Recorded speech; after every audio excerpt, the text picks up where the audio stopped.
My biggest mistake is not using the word no enough. You know what I'm saying? So you're only one man.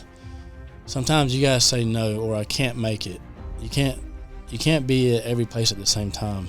So when I keep saying yes and I don't come through, not only does now it it's make your reputation. Not only does it makes me look bad, or it makes me look like I don't have a word, but it beats. I literally beat the shit out of myself every week.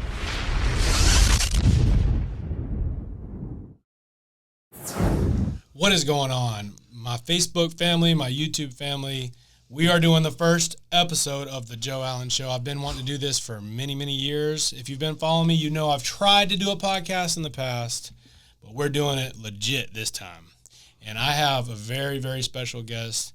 This is somebody that I've known all my life, literally all my life. The purpose of this show is I want to bring on people that own and operate a business here in town and possibly somebody across the country. We'll see, but I want to stick with people local for now. And I want to hear their story. I want to hear how they got started, what motivates them, what inspires them. That way, for you listening, you can watch this and gain a little nugget here or there, or maybe find some inspiration of your own and start your own thing. 'Cause that's all we're trying to do here is help people that watch this. And, so my guest today is my brother from another mother. I'm telling you, literally. Yeah. We grew up on the same street. We've worked together. We've played football together. And I'm excited to see him grow. I'm proud of him. It's none other than my brother, Colt. I appreciate it, Joe. Yes, sir. Thank you for coming on, man. Like I said, the whole purpose of this is just to share your story. And I want to ask some good questions, get some information out of you. That way anybody watching, they gain some value. And let's get into it, man. So tell me about what do you got going on right now? Hang on. First, I got to say, I feel like I'm blowing an 8 Mile right now. I just feel like I'm about to really drop it. We're about to start freestyling. You know what I mean? But no, what you got going on with your business? What kind of things are you getting into? Well, I've been doing the Ferrier business now for going on 4 years professionally, and it's been a blessing. A lot of sacrifices had to be made, and a lot of hard work, and a lot of losses, a bunch of wins. Yeah. You just kind of take them all in. But it kind of opened the door for this other thing I just started, which is the hay. Yeah. Kind of started a hay outfit out there, pimping it around a little bit. And it's, I knew it was going to take off because of my clientele, and one thing about the business, especially in the horse world, because there's it's a dog eat dog world out there. That's right. And, you do everybody right, they do you right, and you get a good word or a good name and trustworthy reputation. Things just happen to fall in place. So going on about 2.5 months in the hay, and I'm already supplying. Fixing to be number 6 feed store. So you started that this year, 2025? Yeah. Yes, sir. Okay. About 2 months ago. So for people that don't know what a farrier is, can you tell me a little bit about that? Like, what do you do? What does it look like on a day-to-day basis? So, I can tell you from start to finish. Yeah. Just a little bit because, Yeah. I didn't even know what a farrier was until I called you a couple years ago, and I'm like, what are you doing, Yeah, so it's, I take care of the horse's hoof, make sure they're sound and they walk good. Yeah. And, me and you used to work at Fletcher's. Yeah. And I did it when I was a little bit younger with the other farrier and our farrier my mom used, and he kind of taught me a little bit. And, I got with my younger son's mom, and she had about 15 head of horses, and her daddy was like, after 2 weeks being together, it's your responsibility now. So this other farrier named Alex Chambers, which I appreciate him a lot. And he taught me a whole bunch. But I paid that bill about 2 times. I said, no, sir, ain't no way. So I kind of had to just pick up the tools and start back at it. And, with a little bit of knowledge, Alex gave me, I kind of just took it, studied it like a college course, watched a bunch of videos. And, it helped being a horseman before I was a farrier. So I kind of know how the horse's body language is and how they're supposed to walk and supposed to travel. But, yeah, I take care of their feet, What happens if you don't take care of their feet? Like if they have, let's say I have 10 horses and I just let them go wild and they just go run around all day, every day. What happens if you don't, trim their hooves or take care of their feet, what happens? A bunch of distortions, cracks, chips. Sometimes it can be just minor stuff, but then sometimes it can go into infections and diseases in the hoof. So it's not just for looks. No, like you're not trimming hoof just because it looks cool. No, sir. No, I mean it's a bonus. You know what I mean? Because some horses do have they're blessed with nice genetically good feet. Yeah. But down here in Florida it's so wet and moist and stuff like that. So you really got to stay on top of it the best you can. I mean, even though a good farrier can make a hoof cycle last longer, it's still what's up underneath. Yeah. Especially how wet it is down here. They get diseases like thrush, white line disease, CD toe. There's a lot that goes into it that people really ignore or don't understand, and some of them just don't know. And you can't really blame it all the time on the owner and stuff like that. They, not everybody knows. So it's kind of trial and error with them. And, us as farriers can only tell them so much, without trying to sound better or more smarter or, it's kind of, it has to be done. Yeah. Do you ever come across horses that the owner didn't know they should have gotten that done, and they're like, "Oh my God, somebody told me I needed to get my hooves trimmed"? Do you ever come across like really bad situations? 100%. Because like you said, you didn't know stuff like this was out there, right?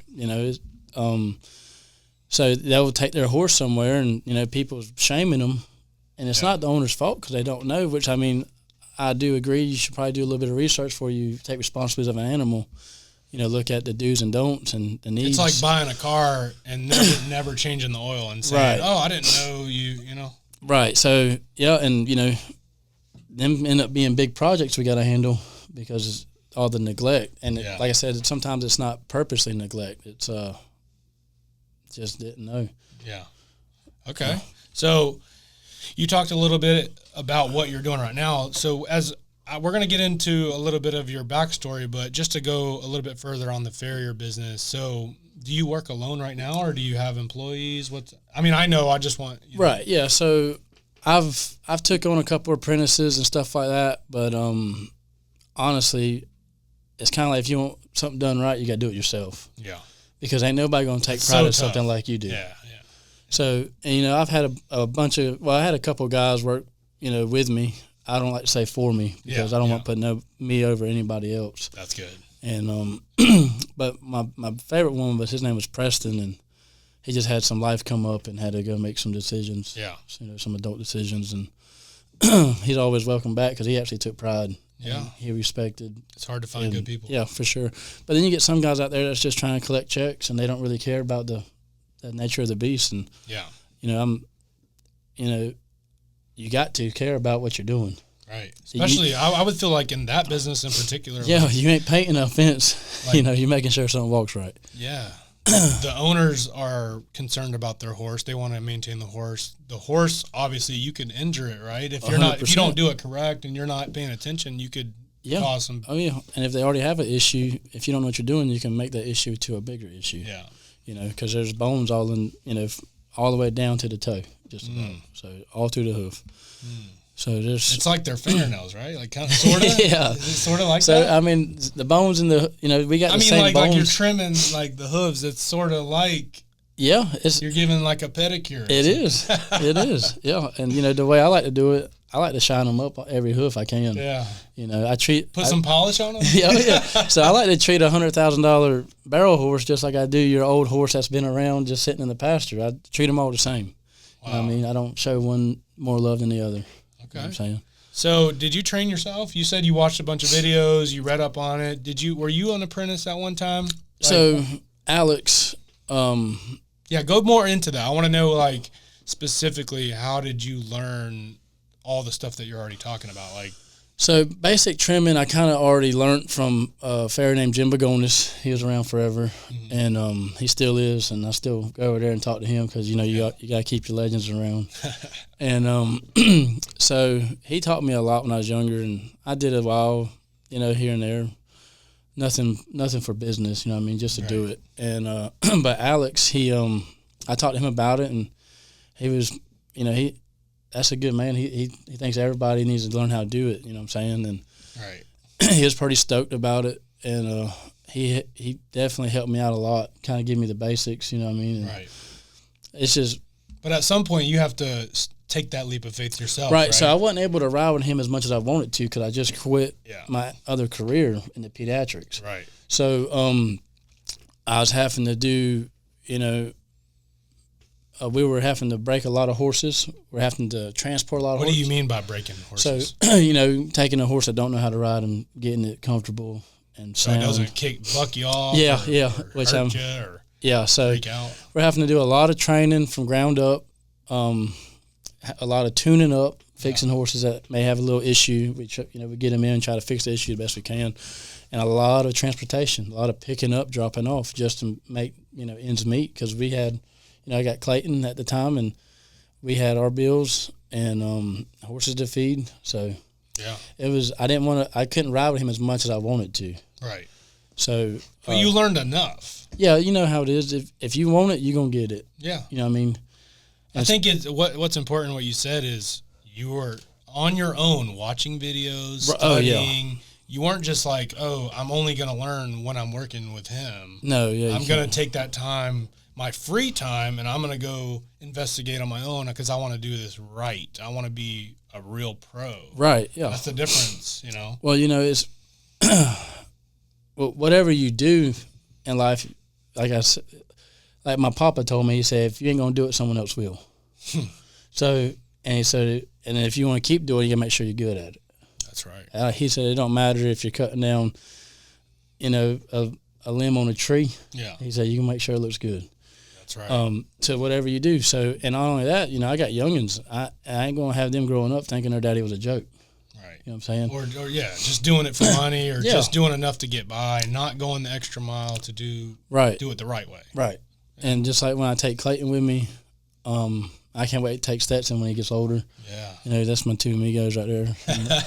But they're my little soldiers. But when Clayton goes with me and we come up to a horse that is lame, which means that they're limping, but there's something just not right. They're hurting. They're uncomfortable. Yeah. And we do a shoe package on it, which can be just a shoe. It can be a shoe pad, pouring it for the soles and stuff like that. When the horse does get to walking good right after, or shows a little bit of comfort, it makes him the most excited kid in the world. And the whole way to the next stop, he's like, "Dad, we just fixed that horse." You know what I mean? He just gets all happy about it, and that's what I do it for right there. Yeah, it's for rewarding. A ton of people can do it, but not people is. You know what I'm saying? It's it just feels good to have the gift to. That's what I wanted to ask you about. Is the farrier business pretty competitive? Is there a lot of guys out there doing it, and like, are most people like you that go above and beyond, or is there kind of guys that just kind of do, Well, I mean, it's a very competitive career out there. There's a lot of guys that's been in the game. Yeah. And there's a lot of guys coming into the game. A lot of guys that go in and out the game. Yeah. You know what I mean? But as far as, I kind of stay in my own lane. I don't compare my work to nobody else's. Yeah. You know what I'm saying? Because if I worry about too much of that, then I kind of forget what I'm doing. It's like what they say is like focus on the things that you can control and forget about the things you can't. Right. And you can't control what everybody else is doing. You can only control your results. Right. And, and like I said, the horse world is kind of a tricky world because you can hear something bad about one guy just because somebody don't like him. Right. You know what I'm saying? Not based off his work or something. Not based off his just work. Just kind of like a personal preference. Right. And that goes along with people that ride horses. There's a lot of horse trainers out there that are really good. Yeah. But people don't like them as a person. Right. So they'll down their work just because they don't like how they got talked to or because they, you know what I'm saying? Just can't make everybody happy. Can't make everybody happy. Yeah. Right. But so you can't make everybody happy, but you can treat everybody right. Yeah. So, you know what I'm saying? Okay. So now I know you're doing the farrier business now. Now let's flash back to younger days. Like I know the fact that I live right down the road from you, I know you grew up around horses, but were you in love with horses then, or was it kind of like a chore? Was it something that you look forward to? Just tell me a little bit about like what you thought about horses when you were younger. Horses always became an escape, right? Yeah. I mean, you see me going down the road, just me and at the time, a little iPod, headphones, and Buddy, you know what I mean? Just going out, or the White Horse, Shadow, you know what I'm saying? Oh, yeah. So it's always kind of been an escape for me because it's just something about being on one that just, I mean, that's an animal. You know, they can hurt you. They can not like you. And then just to be on one, to let them go wherever they want to. They can love you, too. Yeah, that's what I'm saying. So to be on a beast like that, and they just trust you wherever you point, you know what I mean? Yeah. But a chore, I would not say. Sometimes you get to that feeling because you get a little burned out. Yeah. I mean, at one time, you know, about 2 years ago, if I heard a horse neigh, it just make me mad. you know what I'm saying? Yeah. But that's when you bring it back down to the basics. But yeah, so back then, you know, my mama gave me a choice in high school when I was playing football with you, and she's like, when I got to 2 a days. You know, and she's like, Colt, you got to make a decision. I said, what's that, Mom? And she goes, you can play football or you can get rid of Buddy. I turned them helmets in. I turned them pads and helmet in next day because, you know, she made sense. I mean, it's an animal, you know what I mean? They got a heart, they got a brain, they breathe, they bleed. Mm-hmm. So it's just like, you know, just leaving them out in the field is actually neglecting, whether you know it or not. Right. So, who were you like? Were you always somebody that wanted to do something on your, like, have your own business? Was it something where, like, somebody inspired you? Did you, like, some people, I hear this all the time. People are like, you're either born an entrepreneur or you're not. I don't necessarily believe that. In my case, I wasn't like that. But, like, did you always, maybe you didn't know exactly what business or whatever you wanted to do, but did you always think that way? Like, I want to do my own thing? So what's funny about that, I've been a hustler since day one, out the womb. So when I was going to school over there in, you know, Duval, like Dunn Avenue, Lim Turner. Oh yeah. I'd go to my granny's pantry, get all the Sprites and the Cokes and the Nutty Buddies. I was selling them in school, $1 a piece. You know what I mean? But smart. But you know, growing up, I worked full time through high school, all night, then go to school, stuff like that. And as far as being, I think people are born with the grit. Yeah. And then some just have to work on getting it. Right. And because my mama is a straight hustler. Yeah. You know, I know I get, and my daddy is too. Yeah. But you know, I think sometimes you come from good stock. You know what I mean? Yeah. But yeah, just, you know, 2nd grade, 3rd grade, I was already making livings off of candy bars and soda. Yeah, like my granny would do my laundry and she'd find a wad of cash in there. And she's like, you know, you're 7 years old. What are you doing? Yeah. But it was I think people are born with it. I think everybody can have it, but I do think there are people that naturally. Right. And some other people, I would consider myself as somebody like that. Like, right. I wasn't really a hustler. Maybe it was the way I was raised. I didn't have to be. Right. You know, I was pretty privileged, I would say, and I was blessed. So, like, I didn't feel like I needed to, you know. But, like, my brother, we're raised in the same house. He was doing the same thing. He would go buy those big boxes of candy from Sam's Club and resell them, right. you know, at school. So, that's interesting. So, tell me a little bit about, have you always ran a business or have you ever worked any jobs? Tell me about some of the jobs that you worked prior to doing this. Like, what have you done? So, you know, I hung drywall with my uncles all summer. Oh, man. That's rough. That was rough. Yeah. And, so, you know, you always do you always feel like you're better than whatever you're doing. So, I'm always competing with myself. So, you know, that's like part of the DNA right there, because I don't think everybody's like that. Right. I think that was you. Yeah. You know, and but so I had I never did get like a job at a fast food place or nothing like that. You know, like normal steps. Yeah. So I did drywall in the summer. You were right in the deep end, straight drywall. Right. So, well, I did that in the summer, but when I got my license and everything, and I was in high school, I did that parking lot maintenance at night, the parking lot sweeping. Yeah. So I was working, you know, 10 hours every night, and I craved it though. Yeah. Like I never, you know, not necessarily looking for a pat on the back, but I crave like that hustle. That want better for yourself. You don't want to have to ask people for this and that. You know what I mean? Right. It's kind of like you say, you got the phrase, the chip on the shoulder deal. Yeah. And so I did that for a while. And the only way I do something is if it's bettering yourself. Never fall back. I mean, it's okay to take a risk and fall down. Yeah. But don't leave one job for another employee job just because it's I don't know how to explain it, but so my next job I was a warehouse.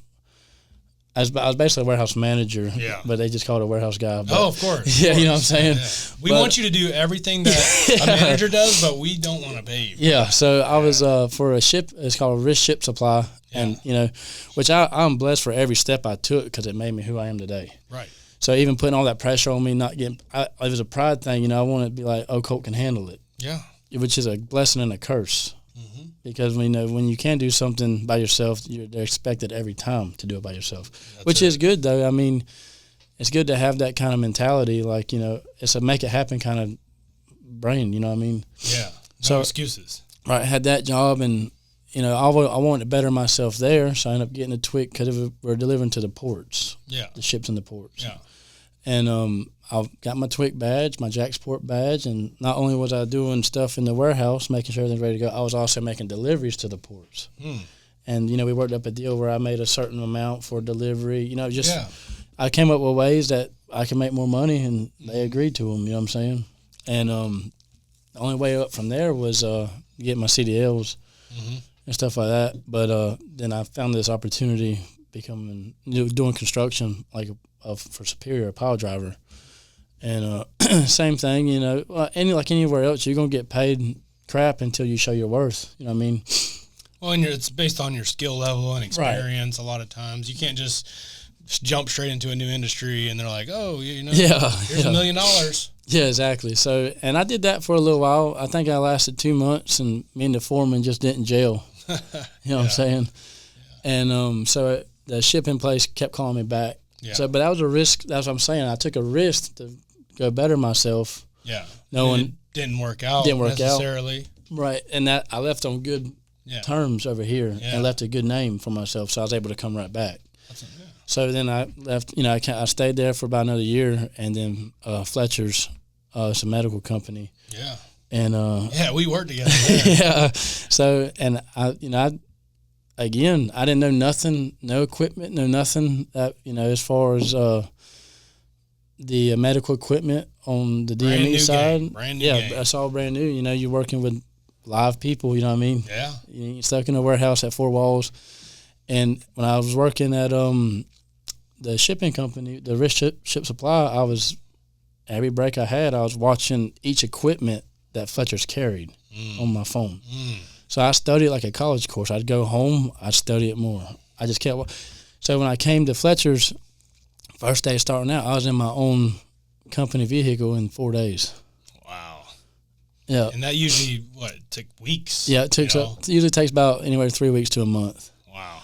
And well, that's because, like we said earlier, most people, they're like, oh, I'm only going to learn when I clock in, or I'm only going to learn when I'm on the job. You took your free time when you didn't have to, and you're doing the research, and I think that's important. Like to not just say, oh, when I walk through those doors is when the learning begins, and when I walk out the doors, it stops. Yeah. And you're like, no, that's when it starts. Yeah. I will stay up till 2 a.m. looking this stuff up. 100%. If it makes me better. Exactly, because, while you're there, you can only learn what they're teaching you. You can't go further, you know what I mean? So you can't just keep following down a pipeline of other things that company does, because you're having to pay attention to this one thing they're showing you at the moment. Yeah. So I like to get a head start on things, and which sometimes bites you in the butt because you open your mouth too much, and which I've learned over the years, just set back your mouth shut, be patient, and listen.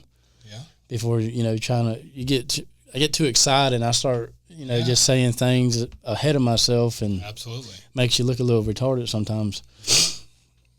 Yeah. But that's why I guess that's why I say God gave us one mouth and 2 ears. Yeah, 100%. Yeah, that makes a lot of sense. Sit back and listen a little bit more. But yeah, so I was working at Fletcher's, and then doing the horse thing. On the side, like the weekends or evenings? So like right now, the daylight savings, there's more daylight in the day, so I was able to do a little bit of farrier work or, continue, which we train horses at night anyways, because I was working full time. But when that daylight savings stopped and it got dark at 5, I had to make a transition. So that's rough. That day is when I quit Fletcher's. And I quit with only like 20 horses on my books. So you were doing your farrier business on the side while you were working at Fletcher's? Yeah, but I only had like 20 horses per 6 weeks. Is that enough to pay your bills? No, so 20 horses, you think that's $800. And that's for 6 weeks. Every 6 weeks. Yeah, one horse is for every 6 weeks. So what made you think that was a good idea to did you just take like you said earlier, I just leaped for faith, man. I just, I felt like I had it, and, which is crazy because, before kids and everything, you got these ideas, but you just don't jump because you're like, I don't know how to explain it, but it's like once you have kids, you take the stupidest, riskiest leaps. Yeah. But I treat it like fuel, Well, like before kids, if you take the leap and fail, you're not impacting anybody but yourself. Exactly. So, like, when you do have the kids, of course you got to calculate a little bit more and be a little bit smarter, calculate a risk, but you're willing to take that risk because you're like, they need me. Right. Well, and like you said, so when you take the risk with no dependence, there's nothing pushing you to actually get it. Yeah, like you can quit easier because you're like, I'm tired. I don't exactly. Feel like but when you do have the dependence on you, you're like, quit's not an option. Yeah, you're out there sick and tired, and you're like, I want to go home, but then you realize I can't. Yeah, you can't. This is what it is. I chose this life, so let me do the best I can, and I don't want my kids to look at me and say, oh, when it got hard, he quit. Exactly. Yep. So, and that's the thing is, it's not only you're not representing yourself, but you're representing your family. And I'm trying to make I'm trying to make these boys proud, and I can. My son reassures me that I'm doing. You that. are definitely doing that. That's for sure. I mean, my oldest son, he definitely reassures me. I admire the way you are with your boys, and I hope to be that way. He's got 2 young boys, and I've got 2 young boys and a daughter, and I hope to be the dad he is for sure. If you saw how his older son is, it's pretty cool. So tell me about that. Like, why do you get him involved with what you do? You could just let him sit inside and play video games or just sit on the couch. Like, why do you want to get your son involved with what you're doing? It's like, this, I mean, like I said, I may have done some things with him that's a little too quick, but then again, I don't think so because this world ain't slowing down, right? Right. It's getting harder, and but he kind of, he enjoys it, and it's not all what everybody sees. I mean, they see him working, but they ain't seeing the 10-minute breaks. We got to pull him side of the road and throw a football, you know what I mean, or do some push-ups. So it's not like a sweatshop in China where they got these kids No. working 27 hours a day, 10 days a week. No, no. So. Right. Or like if I'm at a big barn, in between each horse, I got to throw a football. So it's, what I'm saying? And I love it. I'm here for it. But he lights them up on the football field. I'm telling you. But it's taught him so much. So he was riding with me, and he likes listening to the radio and everything, and cruising and looking at different things. But I have guys that work with me, and he was riding with me. He seen me pay that guy, and Clayton's like, "What'd I get? Where's mine, Daddy?" I was like, "What the hell did you do today? You don't get paid for watching." You know what I mean? He said, "So if I do something, you'll pay me?" I said, 100%. So the next day, he opened up every gate. So I gave him $5, and then I gave the other guy however much I was paying him. And he's like, "How come I didn't make as much as he did?" I said, "Did you do as much as he did?" He said, "No, sir." So the next day, and this is like quick. This ain't, you know what I'm saying? Yeah. So the very next day, all the gates are open. And before I got out the truck, because, he's already out the truck for opening the gate. He already got the bed of the truck open and bagging all my tools. I was giving the other guy free money because I had to pay Clayton because I was talking about, I don't care how old you are, it's what you're worth. What you do is what you're worth. I mean, I feel like if a 16-year-old comes in and busts his butt, he should make more than some 30-year-old that just here. Right. I got all these bills, okay, but you ain't got the want, you ain't got, you know what I'm saying? I mean, that's kind of like coming from the normal working life is you could be doing twice as much as the next guy. Right. But guess what? You're not getting twice the reward. Yeah. So I guess, are you trying to teach them that? Like, yeah, where so, if you develop your skills, if you become better, you could do more. You can 100%. make more. You can be more. So like now, I mean, he can clean up a foot with a rasp, and a rasp is a file. I mean, it'll slice you wide open. You know what I mean? It's but he can clean the foot with a rasp. He can pick out feet. He can doctor a little bit. But every tool is Johnny on the spot. I mean, between the nippers to the nails to the hammer to the shoe, every tool is Johnny on the spot. And I've actually paid him $100 a day at 7 years old. Holy cow. And that's not because he's my son. That's because of the work he puts in. Right. Yeah, you're not the type of guy to just give him a handout. No. And you know, I mean, and I'm pretty blessed for how he is, and you know, his family. You know, his mom and stepdad and that side of the family, they do, you know, they teach him responsibility is good. I'm blessed for that. But you know, he's a good young man. I'm not worried about him when he gets older. He's got it. Yeah. You know what I mean? And it's crazy to say that because he's only 8 years old. And I have no doubt in my mind Stetson's going to be the same way. Right. You know, you always want your kids to be better than you, and you know what I'm saying? They come from good stock. Yeah. You know what I mean? Yeah. I mean, I ain't saying I'm this and that because I make a lot of mistakes and I do a lot of things wrong, but don't we all? You know what I mean? So what do you think are, if you can think of any mistakes that, let's say big mistakes, like maybe it was before you started your business or while you've been doing it, like what are some mistakes that you look back and you're like, well, that was stupid. I mean, is there anything that pops up on your mind? Maybe it was before or right now. Well, my biggest mistake is not using the word no enough. You know what I'm saying? So you're only one man. Sometimes you gotta say no, or I can't make it. You can't be at every place at the same time. So when I keep saying yes and I don't come through, not only does now it it's your reputation. Not only does it makes me look bad, or it makes me look like I don't have a word, but it beats. I literally beat the shit out of myself over it. You know what I mean? Yeah. Well, because your word is everything. Yeah. If you ain't got a word, what you got? Right. You know what I'm saying? So, I would definitely say learn what you can handle and what you can't, because it's very, especially working for yourself, being the engine, the caboose, and every car in between. You know what I mean? It's hard. Yeah. It's hard. You know, it's a lot easier when you got a teammate with you, and that wants just as much. But you know, it's a hard thing to do.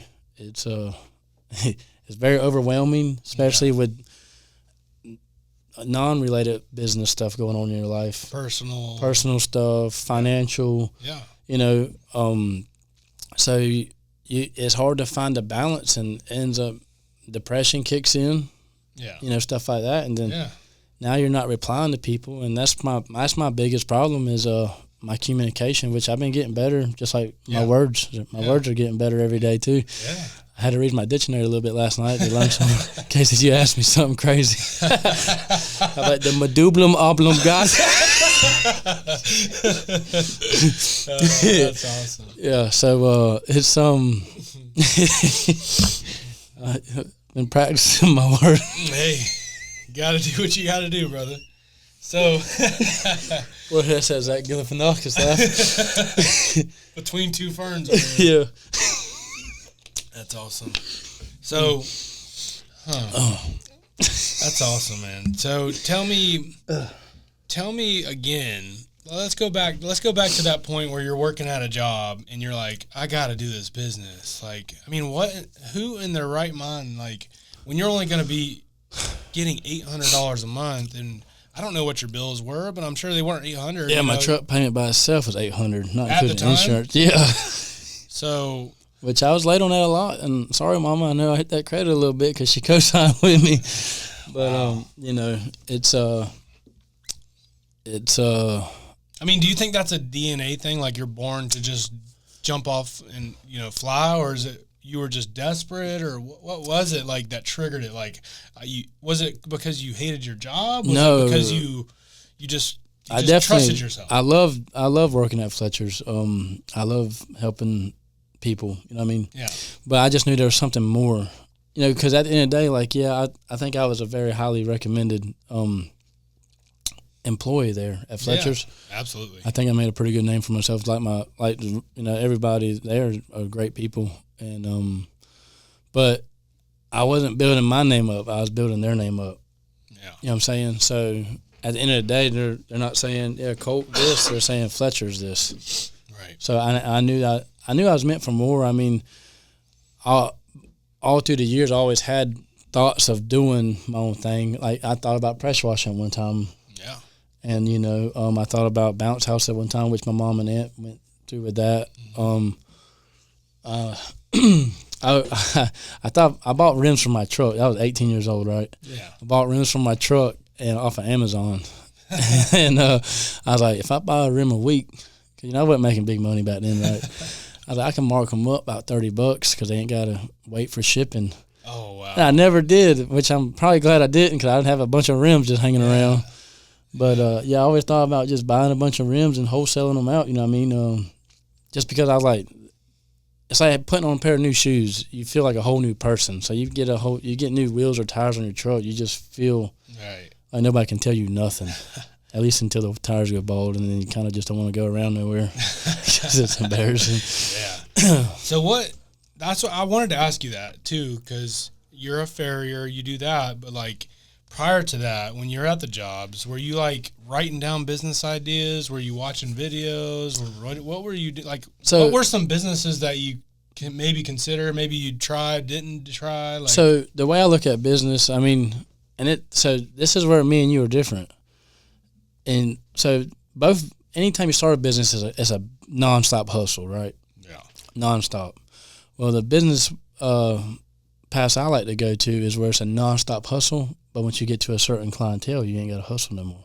Just keep what you got. Right. But for you got to keep hustling. Yeah. Right? So it's a nonstop deal, which it's a bittersweet thing because you go to that client one time, you knock them out, you go about your day. Yeah. I got to deal with that same client, which I'm blessed to have really, really good clients, you know what I mean? Yeah. But, you get some that are a little harder to handle with, and can't blame you for every little thing. And you have to see them again in 6 weeks. Yeah. You know what I mean? So absolutely. It's a bittersweet deal. But once you get a good clientele and you love the people, which all my clients are like family to me, and I love all y'all. You know what I'm saying? But I don't have to. I mean, I'm hustling constantly, but I already have the hustle. I mean, I already have the hustle's already there. I'm just hustling to get them done. Right. Just like so you're trying to save time, not be gone every second of every day, because it does take time to do what you do. Yeah, I work 8 days a week. Feels like. Yeah. 25 hours a day. 25 hours a day.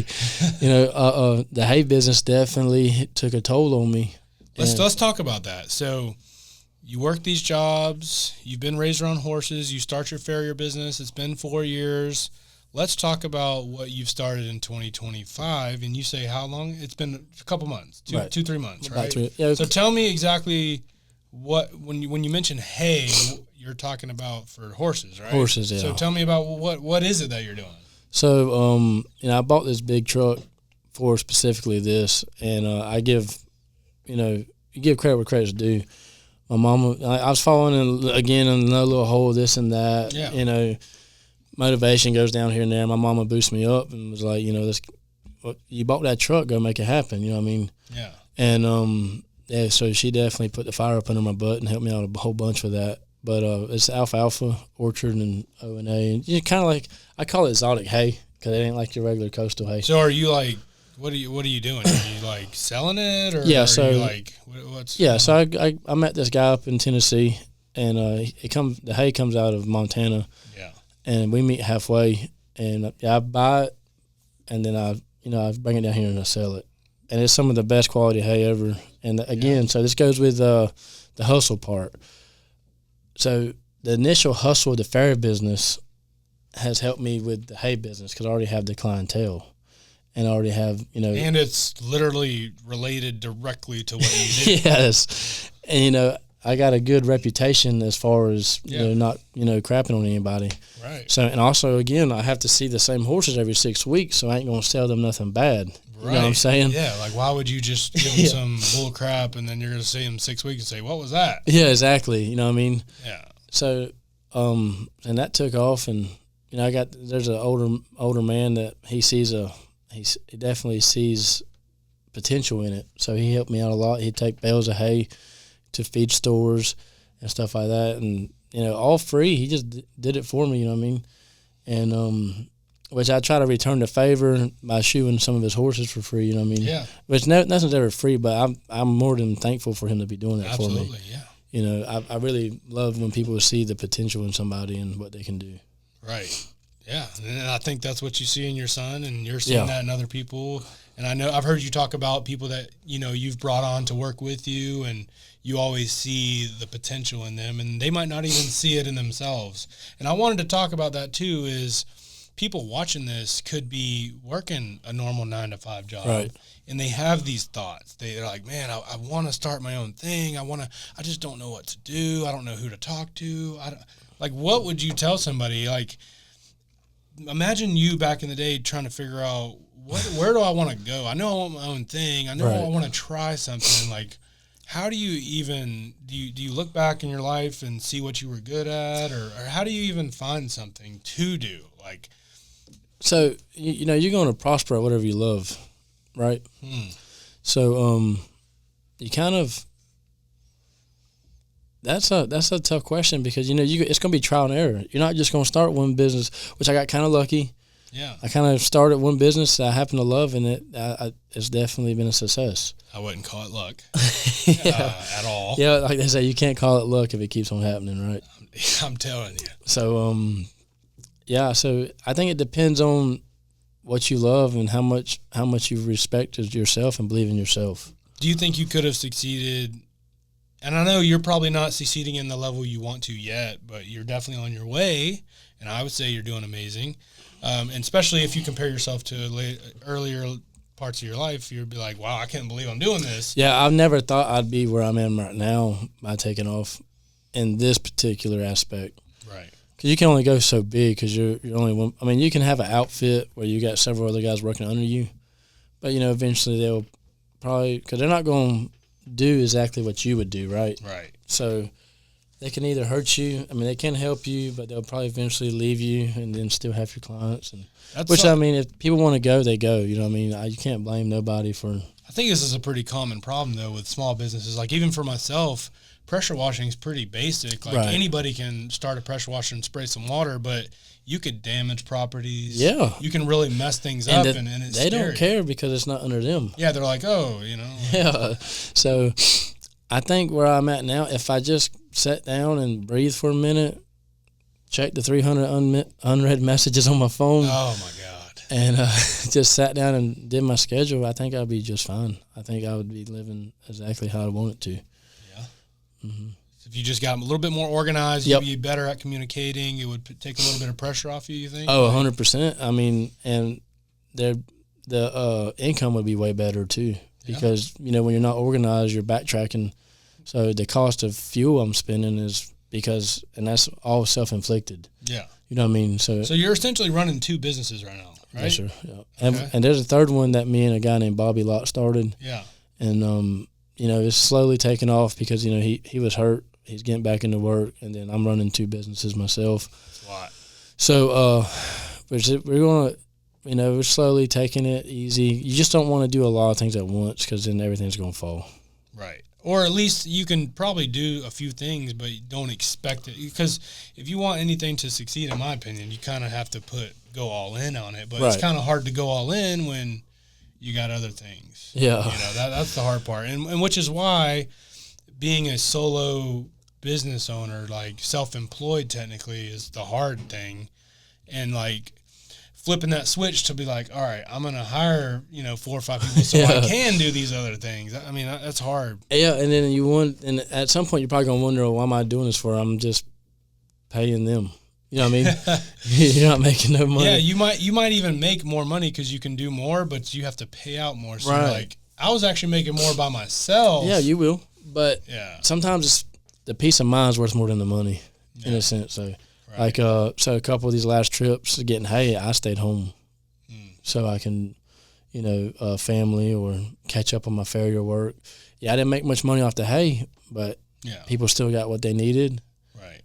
Another guy got helped out, which his name is Mike. He's with M&T Livestock hauling. Yeah. So he's a pretty good guy, and he gave me a good deal. Yeah. So sometimes, stuff like that happens. But it also helps when you got a good teammate on you. So, like, as far as my Ferrier business, that's the kind of lone wolf deal. But my hay business, I got a buddy named his LH, but his name's Harry. Yeah. So I honestly, I don't know how I'd be doing this without, because he helps me store it, he helps me deliver it, he helps with everything. I tell you what, there's Mike went and picked that trailer up, M&T Livestock Transporting did, and he dropped it off at LH's house, middle of the night. Wow. Well, I had to go see him. I went and seen Stetson, my little baby. Yeah. So I couldn't unload it. Right. LH unloaded 240 something bales by hand. How much do they weigh? About 60 to 70 pounds a piece. So we added up. It was over 16,000 pounds. Oh my God. So that's my Ace Boone Coon right there. That joker right there, he's something furious. But it's stuff like that definitely helps, and not sure where I was going with that. That's all right. No, we're just talking about like making it work, like just getting out there, and then like you said, it helps to have a good partner and something. Yeah, it's hard to find people to work with. That's the real thing. The last guy that worked with me on my Ferrier business, that joker had about one more time to say this was the easiest job he's ever had. You know what I mean? Yeah. I was going to squeeze his eyeballs out because I'm down there busting my set at the time, Clayton was 7, he was down there sweating, and this guy just sitting here chilling, and he's like, this is the easiest job I ever had, and it's like, that's when I realized I was just handing money out. Yeah. You know what I mean? Which, it's just good days and bad days, But which I appreciate a lot of things he did too. But So for the people watching, nowadays, for some reason, if you go on the internet, being a business owner, and the whole point of this podcast is to shed light on being a business owner and starting your own thing. But a lot of times online, people glorify it. They say, "Oh man, it must be nice to have your own business. It's look how cool you are. Look at the nice stuff you have." Like, what do you think about that? So with you saying that, instantly, like, so people be like, "Well, you can do this because you did this. You got your own." So I'm getting punished because I made this happen. Right. No, so literally don't. How they say, expect you out of somebody else. Right. Don't ever do that. Yeah. Don't ever, ever, please, because you will be disappointed every day of the rest of your life. Well, the thing I was trying to say is, like, there's a difference, like in my case, there's a difference between knowing how to pressure wash a house versus running a pressure washing business. Oh, yes. Yeah. Like, because people look and say, like, look how easy he makes it look. Like, look, Colt can trim these horses in 10 minutes or whatever it takes, 15 minutes. And then they don't see the stress, the headaches, the schedule, the phone calls, the missed appointments, like all the things that you're talking about. So tell me more about that, like some of the struggles that people don't see. They see your social media and they're like, look at Colt, he's all over the place, he's doing so great, but they don't see what's going on. Like, is it worth it? Like, sometimes maybe it doesn't feel like it's worth it. So a lot of times it don't. So tell me more about that, like the real reality of running a business, not the glamour. It's not for the weak, right? Yeah. So, or the weak-minded, because, some people they cannot handle that kind of pressure. So, like, I've been having truck issues on a new truck, right? Yeah. So the hay business, starting it out, I didn't make no money. It was costing me money. Yeah. But it's whether do you want to think about the short? Do you want to think about right now, or do you want to think about next year? That's what it comes down to. So if you think about right now, then everything's going to disappoint you. Yes. Because none of this stuff works. Right. So you got to either think about So you always got to think about next year. Yeah. You know what I mean? So, like, starting a hay business, we had to rent a truck every weekend, which was about $700. Wow. So, and then a guy was loaning me his trailer. So you're losing money. Oh, yeah. Doing it. Yeah. But But it was okay. Yeah, it's okay because I know my truck will be fixed soon. Yeah. Maybe this trailer will stop breaking down. Yeah. Which it was a good trailer, but not just for what I need. Right. So I had to go buy a new trailer. But so like the last load, I mean, yeah, I had to pay somebody to go pick it up. But that's been about how much it was less than what I'd pay to rent a truck, right? Yeah. And the new trailer didn't have no issues, and it holds a lot more. Right. So I, stuck it out, and here we are. Yeah. So we can finally start making money. I can start paying off some of the debt that was created through it. Yeah. And, it sits on you, and it weighs on your stomach and makes you just wonder, why am I even doing it? Right. But you can't think like that. You will think like that, especially if you compete with yourself all the time and wonder if anything's worth it, because you just can't let one little pebble ruin the path you're on. You know what I mean? Man, that's a good one. So you can't let one pebble ruin the path you're on. That's awesome. So like most people, they look on these famous celebrities and business owners online, and they're like, wow, that's awesome. Like, look how sweet that they want this is the funniest thing I love. They're like, I want to have a flexible schedule. I want to be able to control my own time. I want this freedom. And here we are years into it, and like, what freedom? You know what I mean? Maybe that's down the road, but maybe that isn't what is valuable to you. Right. It's like, I might be working more, but you know what I mean? Like at a normal job, you're like, I clock in at 9, leave at 5. Yeah. Your job, do you ever clock out? I mean, as a business owner, like, no, you don't clock out. You don't. And I don't know if most people are willing to accept that, or it's like, man. Well, do you like being comfortable, or do you like being uncomfortable? That's the thing. Of course, when you work for somebody, you clock in, clock out. You already know you're getting a paycheck next week, whether you sat on the toilet for an hour or you didn't. Out here, you sit on the toilet for an hour, you didn't make no money. Yeah. So, you know what I mean? And that's it. A lot of people get comfortable because things are not necessarily guaranteed, but it's guaranteed. Yeah. You worked all week and you still didn't get nothing done, you're still getting a paycheck next week. No matter how much you produced. Yeah. You know what I mean? Like, it's like oh, I only trimmed one horse's hoof, but I need to be paid $10,000 a week. You know what I mean? Exactly. So, like, that's what I'm saying, working at other companies, because you think at Fletcher's, you can have somebody that's seeing 20 patients a day and somebody that's seeing 10. Yeah. You're making the same money. Yeah. You know what I mean? So out here, you only see 10 patients a day, or, if I only see 10 horses a day, I made half of what I would have done if I'd seen 20. But there are a lot of people out there that are okay with just getting by, and but those aren't the people that watch this show. Right. I say there's nothing wrong with that. I'm not down on them at all. Yeah. I mean, some people's like, I love being able to wake up, because, like, for instance, like a good routine. Bodybuilders, they couldn't, I'm sure that some do, but they can't do stuff like this. Yeah. Because, they have to wake up at a certain time. They have to eat at a certain time. Yeah. Get so much sleep. Sometimes we only get 4 hours of sleep. Yeah. You know what I mean? Especially when, you got your youngins with you and everything and stuff like that. Yeah. So, some people have to have that scheduled routine accustomed. Yeah. And at one point in my life, I because I laugh about that, because when I was at a job, I craved that freedom, that schedule where I could have flexibility. And then I thought, like, oh, if I have all this free time whenever I quit my job, I'm going to know what to do with it. And then I quit my job, and I didn't know what to do with any free time. I felt like I was losing, because you don't have that guaranteed. When you left your job, you only had $800 every 6 weeks. And you're that's if you don't make somebody mad. You know what I mean? I mean, you could lose a couple hundred really quick. Yeah. But you could also gain it. I want to ask your opinion on money. You always hear people say the money is the root of all evil, and I want to know, like, what motivates you. Is it money? Is it purpose? Is it the fulfillment? What is it that, like, I want to talk about money, because I think a lot of people have issues with thinking about it. Like, they might not feel like it's okay to have a lot of money, or it's like they hold themselves back because they're like, rich people are greedy, and I'm not saying we're rich. I'm saying, like, as far as goals, like, a lot of people get hung up on this. So, like, how do you view money? Is it good? Is it bad? I mean, I mean, the money's good. Could it be better? 100%. Yeah. But would I be I think I'd be just as happy. Yeah. I'd probably have more problems.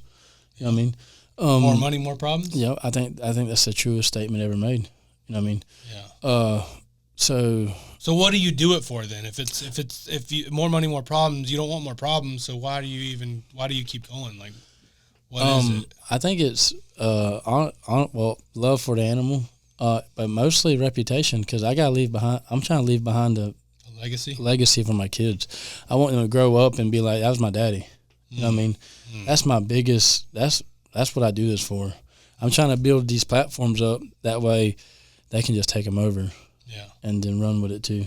Right. I want that. I want my last name to be so strong that they're going to be so just as proud as to be like, I'm a Scheider. You know what I mean? But you don't want to hand it off to them. No, and you say, shouldn't know that. Here's $1 million. You don't have to work. Like, No. That's why my 8-year-old's out there working right now. You know what I mean? Yeah. So yeah, I don't want to hand nothing to them, but I don't mind giving them a jump start. Do you think it's bad to want money? No. Do you think it's like I think money's motivation too. You know what I mean? But I feel like if you do it just for money, you ain't gonna do it long. Yeah. So like especially in the beginning, because if you're doing it just for money, you're like, hold on. Yeah. So I think if you're doing it just for the money, you ain't gonna do it for too long. Yeah. Because there's gonna be days that you're negative 800 in the hole. I'm telling you. You might win $1,000 a day, and then the next 2 days you might lose $400. Right. You know what I mean? I know when I first started, I'd go, like, so let's say when I first started out, you got to go get everything you can, right? Yeah. It's a straight hustle, straight grind. You eat what you kill, huh? Right. So there's a horse that was out in St. Augustine, and I lived in Hilliard, and I'm only charging $45 a trim. How many horses? It was just one horse. Oh, man. So I'm like. That's like, what, hour and a half drive? 2 hours? It was about $60 in fuel. Wow. There and back. So, yeah, I made no money. I lost money, but it got my name over there. Wow. So once we leave today, I got to go do 12 horses in St. Augustine. Wow. So from that one? You lost money. Yeah. So, you know what I mean? It's hard to think like that. You can't like, think how did you get to that point where you thought like that? Like, a normal, and I'm not saying normal is bad, but like, in a job that I've always worked, it's like day to day. You don't think like a year or 2 years. It's like, how do you even think like, oh, if I take care of this person, this one horse that I'm losing money on, like, it's going to lead to bigger things. Well, if someone calls you from that kind of distance, it means that they're really needing somebody. Not necessarily you, but they're needing somebody. They knew you were far. Yeah. And they knew like, oh, how could he be making any money? Yeah. Yep. So, and people look at that and really respect that. You know what I mean? So it shows that, hey, I'm doing this for the right reasons. Right. And there's some days, so like, I like to do, 10 plus horses a day, which sometimes it'd be 15 to 20 horses. And that's rough days. Yeah. I'm not saying it's easy by any means, but, there's been days where I've worked only on 2 horses. Wow. Because, if a horse is hurting, I usually run to it. You know what I mean? I like to try to get him comfortable if I can. And, you may no money that day, but, hey, that horse is walking, and that's what it's about. So that's what I do it for a lot. Wow. Yeah, so you can't think about money all the time because you ain't going to last long. You got to think, you have to love it, and then the money comes. Now, did you love it when you started? Like for me in pressure washing, I never thought I would have been doing this. And I wasn't passionate about it. I didn't love it. But I fell in love with it. You know what I mean? Right. Like, it's like, in the beginning, when I started mine, it was like, hey, I needed a little bit extra money. Like, it'd be nice to have an extra, couple $100 or $1,000 a month. But by learning the game, getting better, getting my name out there, I fell in love with the process. And like seeing my homeowners, I don't like to call them customers. Yeah. My homeowners. Right. My homeowners. When I see their face and they walk out and they say, "Oh my gosh, my house has never been so clean." Like that. That's what you love. That scratches that itch. Yeah, for sure. And yes, the money's nice and I do want to make a lot of money, but it is more than that. Like you said, if it's just money, you're going to burn out quick because you're like, hey, this isn't the money I thought. Right. I could just go work a regular job. Right. So that's exactly it. It's the gratitude you get from it. You know what I mean? Yeah. But when you do it for money, your attitude's different. versus the way your customers feel it. Oh, 100%. Like, something's off about this dude, man. Like, because, when you're desperate almost. Yep. Or, you just don't care. I'll go somewhere else and make this money. You know what I mean? Versus, I want to take care of this horse. Or, no, I'm gonna hit that certain spot there that nobody hit yet. You know what I'm saying? And what people don't think about is when you care about your work so much, the money comes. That's people what I'm realize, saying. Like, you come take care of my, like, let's say I have 20 horses, and I see how passionate you are and how much you care about my horses. I want you to get paid. Right. I want to pay. Like, the value you're providing, first of all, I don't have to do the work. Right. Second of all, it's professional. It's on time. It's efficient. Like the on time horse part, slow down. on time. Okay. Whatever. I'm working on it. I promise. But just the fact that, like, just the value you provide, I think, like you said about your son, like earlier, the more value you provide, the more you contribute, the more you should make in theory. And then that's the problem with most jobs is you do all this work and you don't get the benefits of, you might be managing a whole team, but you're not a manager. And then, you know what I mean? So it's important to know that, like, what you do is valuable. And I think it's cool. I think it's awesome. But, yeah. It's definitely rewarding. And like I said, the reward is not so much the money, but it's the outcome. Yeah. You know what I mean? So one final thing I want you to look in the camera and tell people if they're searching for something, if they are at a job or somewhere they don't want to be at and they're just looking, they're like, man, where do I start? What do I do? Like, I know I want to do something, I don't know what it is. How do I what would you tell them? Like, just tell them straight up, like, this, do these couple things. Like, what advice would you give to somebody that is in that position you were before you started what you're doing? So always remember, if you think too long, you're going to think wrong. Ooh. So that's a big thing I live by right there. Say it again. Yeah, if you think too long, you'll think wrong. So just take that risk. It don't matter what it is. I mean, as long as you ain't selling drugs, you know what I mean? Don't take that risk. But just take it and trial and error, and then whatever you do, manifesting everything there is about it. Don't waste no time, because everybody has 24 hours in a day. So, you think about it, how many times somebody's watching a Facebook reel or a TikTok. Go watch whatever you're looking into. Go watch a video about that thing. I deleted all my social media besides my Facebook because there's too much poison on there. You think of certain people differently, certain races differently, certain sexes differently.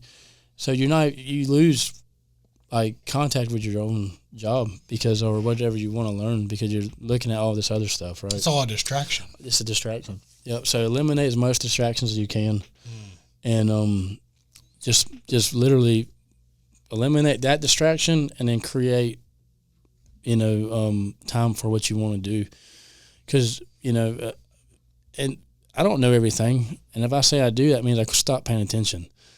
So once you stop learning is when you stop paying attention. You know what I'm saying? So I like what you said. That quote, man. Yeah. I am that person, man. I used to be that person where I would sit around and think. Yeah. What if this goes wrong? What if I do this? And a lot of us do that for some reason. We think that we can outthink the problems, or you can think, like, if I do enough research, if I watch enough videos, then I'll be ready. Sometimes it's just like, take what you got and get out there. And then once you get out there is when you actually learn, doing it, making the mistakes. Like, obviously calculated, and you're not just going out there and being crazy. Well, that's like Clayton in the chute, because they sit there and ask when you're ready, and he's just looking down, and I'm telling him, like, Clayton, you think wrong. I think long, you're going to think wrong. But you do that. You always remember, if you think long, you'll think wrong. And if you want to, you will. So that goes with everything I stand on. I appreciate you coming on the show, my brother. Bye-bye. This has been great. We're gonna do this one again. I want to talk to you. If you run a business in Jacksonville, I want to talk to you no matter what it is. I want to talk to people in every background. So if you're interested in getting on the show, send me a message, and I'd love to talk to you. Thank you for watching.